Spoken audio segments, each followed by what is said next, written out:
NUVB Stock Thursday. Is it a buy or not? Watch this 1-minute video till the end to find out. Having done 37,000 videos and having spent 5 figures on courses and mentors, I've seen what's working for me and what's not. And with NUVB, it's just, you know, it's just a bearish market. I'm just kidding.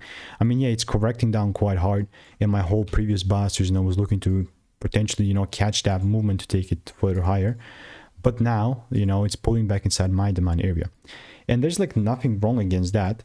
But what I'm not going to do is start buying out of nowhere, you know, start buying out of nowhere is just going to be like not the thing that it's going to be on my arsenal. Why? Because I've done it before. And the only thing that I would care about is my confirmation, meaning that